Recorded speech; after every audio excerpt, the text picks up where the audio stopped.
Hey, CrossFitTracking.com here with a first up review for the Polar Unite. That's different from the Polar Ignite. And we're going to do this review specifically comparing the two differences. This is hot off the press, just being released, just being announced. So what are the primary differences? Just in an overview, then we're going to look at a hands-on. I'll give you some of the breakdown of how it looks a little bit different in the app as well. But they're both the same size. They're actually both the same thickness. The Ignite uses a raised heart rate sensor. The Unite has a flat and flush heart rate sensor, which we'll see in the hands-on video in a second. But they're the same thickness just from cover to the back of either heart rate sensor. Same 43 millimeter width on both. Actually, the Ignite activates 9 of the heart rate monitor diodes, whereas the Unite activates all 10 of the diodes. I'm having a little hard time getting that to show on a video, but I'll do my best. It looks like, obviously the metal, there's got a metal bezel on the Ignite, and I can't tell if it's metal or plastic on the Unite. Somewhat similar differences there, but that might tie into the weight. When you take the bands off, so all bands being equal, the Ignite weighs in at 21 grams and the Unite, the new watch, weighs in at 19 grams. So shaved off a good percentage of the weight there. They're both incredibly light. The Ignite has a 165 milliamp battery and is rated at 5 days. The Unite is rated at 4 days. Don't know the specifics yet for the milliamp size. Looking at it, obviously we're going to look at the clasp differences on the band. So the Unite uses a different clasp system similar to the Apple Watch, whereas the Ignite uses the same buckle type system. The watch face is similar, although you can see on both that the yeah, that didn't work. Well, we'll look at it in the hands-on video. We have a slight difference in how the digital is displayed on the Unite.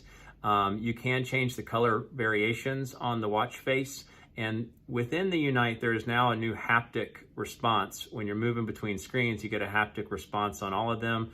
The button's a little soft on the Unite, a little bit hard. You have to press it a couple times sometimes.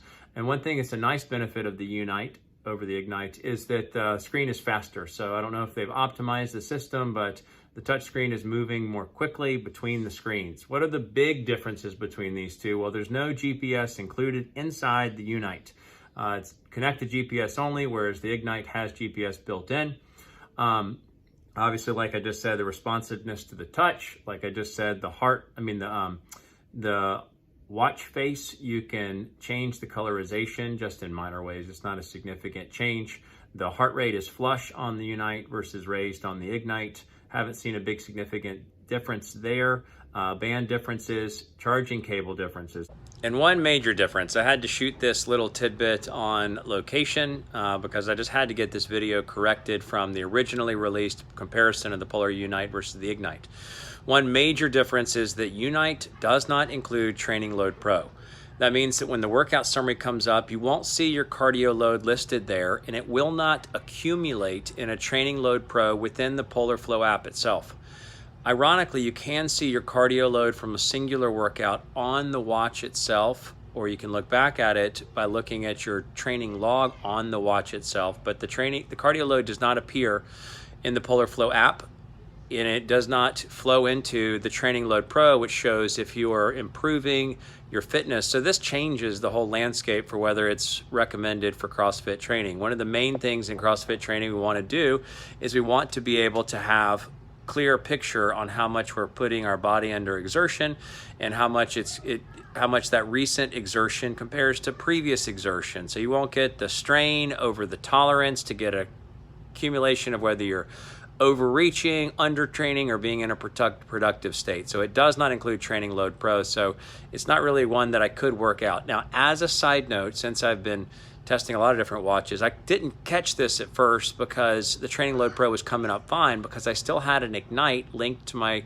Polar Flow app. So if you actually have a watch that actually has Training Load Pro as one of the features and you just don't delete it, even if you sold it, broke it, threw it away, either way, the Training Load Pro stats are still coming through. So I no longer am using the Ignite in any way, shape, or form, and I'm still getting training load accumulation through the Unite. But just know, if you're buying this standalone, you're gonna miss a big part of the training aspects. So let's go back to the video, and I'll make whatever other edits I have to make along the way. I'm gonna do a short little clip because I didn't bring it back in with me today to do this more extensive review between the two. But you'll see the clip in the beginning part of the hands-on, where this is a clip style. This is the standard charging cable that's in all of them. And then let's get into hands-on. Please, if you like this video, give it a thumbs up. And I am definitely going to be releasing more updates on the analysis of these two, plus many other watches to come. So please subscribe if you want to hear more. I'm trying to build my subscriber base. So let's get into the hands-on. To Ignite, first just looking at the boxes. Unite, Ignite, everything's the same as far as how it's shipped and the details there. You can see the differences in the way that it's charged. This is a standard cord that actually functions on the Vantage M and the V and the Ignite, the Titan, any of the primary watches, the Grit X, it works on that as well. And this is the new standard for the Polar Unite. So it's the first time they've broken away, which is a little bit unfortunate because I have a few more of these cords laying around. And then so getting into the details of the hands-on differences and the similarities between the two. Obviously, you can see it's the same size. And what do I mean about obviously the width is the same, 43 millimeters, but the difference in thickness, you can see that the Ignite uses the raised heart rate sensor and the Unite uses a flush just built into the casing. So that they're about the same width overall. But when you look at it and you see the differences between the two, so Polar originally with their charging system uses these 4 silver diodes or silver connectors, which also helps you to know if it's connected to your skin. You actually have the same amount of sensors built into the Unite. I have had a hard time getting them to activate for the video to activate the surround, but when I have it on and then I quickly take it off, I can see that all of the diodes are active, including the additional red diode in the middle, where this is only going to activate the diodes around the outside. So obviously you're going to get a similar, so you see the red is not activated in the middle there. So you have 10 diodes here, 9 diodes here, but you can see that it's flush.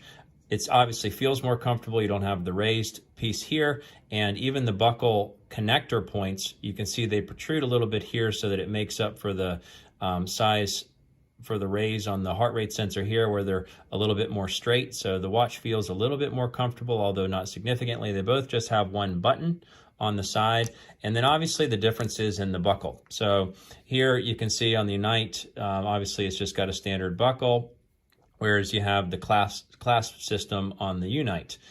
So this just sort of snaps in and then slides into place just like an Apple Watch, if you've seen any videos for that.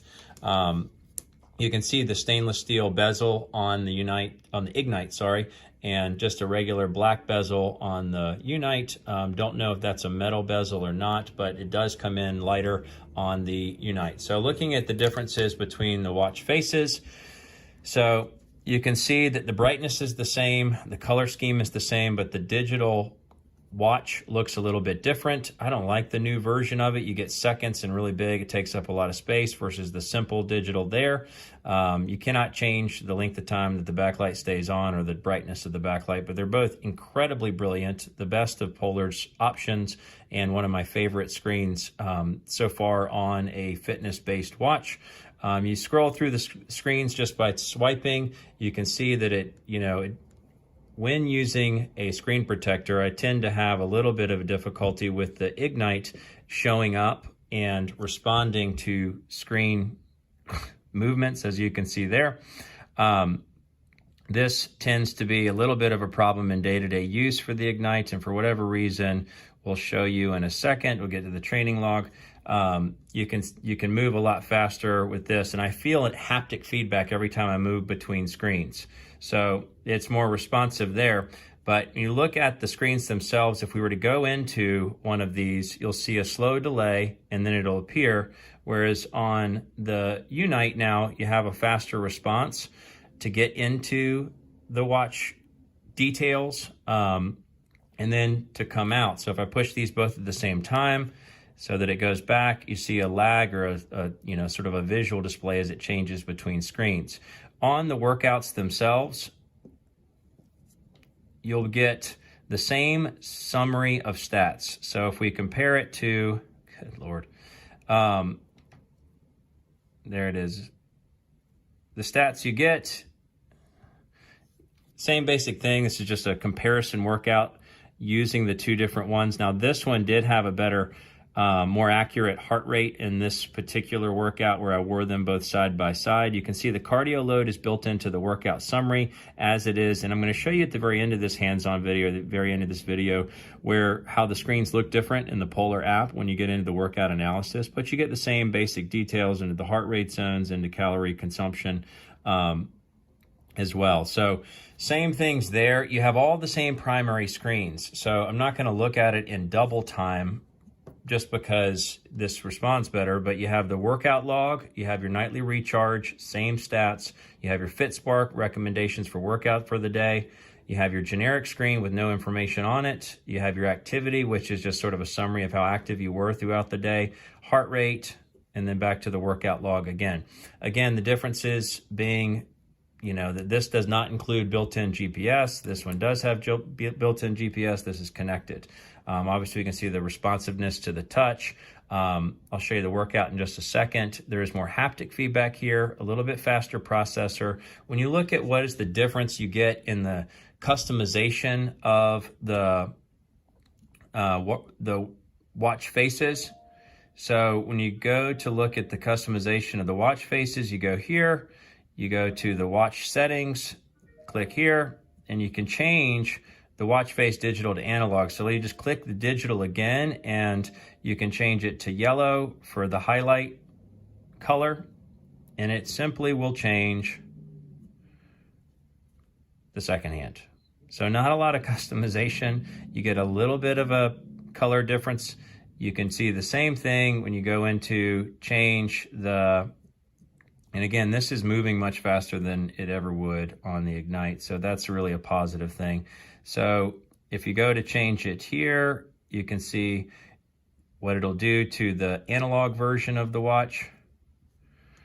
You get a second hand. So everything is color changes based on the second hand or the second count on the digital version. But again, faster, more responsive.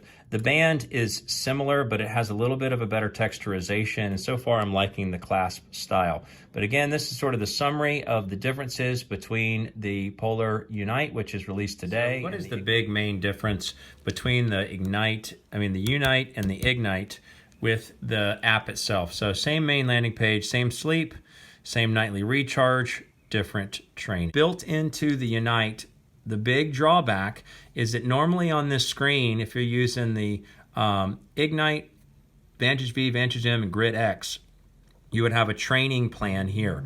It would tell you if you're productive, if you're underproductive, if you're detraining, if you're overreaching, and you would better click into that and see the summary of your workouts alongside an estimate for how your last week of workouts exertion level wise compared to the last 28 days if you're increasing your fitness.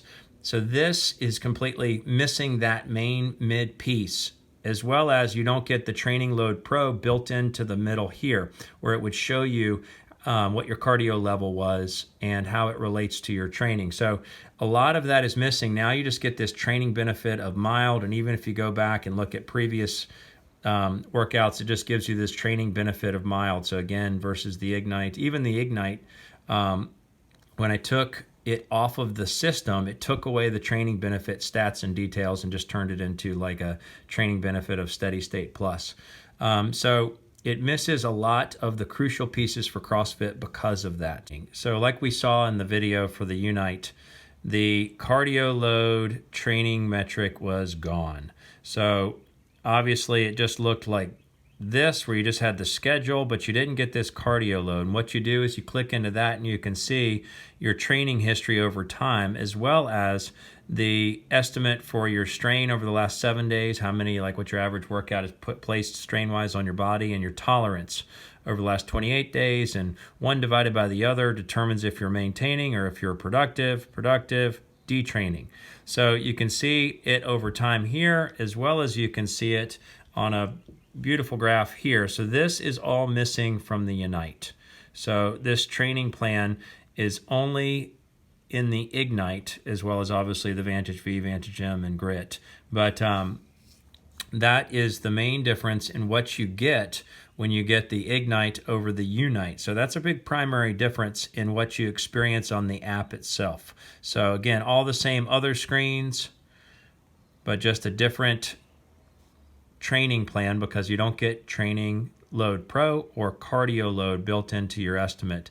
The cardio load is specifically with each workout, how does it evaluate the impact on your physical fitness, the strain that you placed your body on, as well as the calculation for the training load pro. So that's the basic summary of the differences there and how it would be different on the Unite versus the Ignite including these pieces. So that's it. That's the update between the differences that are now clearly spelled out, plus all of the same differences or similarities that were spelled out in the original content of the original video. So this summarizes the Polar Unite versus the Ignite, as well as sort of slightly compares it to some of the other Polar products and devices. If you like this video, please give it a thumbs up and please subscribe. I'm definitely trying to build my subscriber base. Can't wait to test out and try some of the new watches coming up, so there'll be definitely a lot of content down the road. Thanks so much.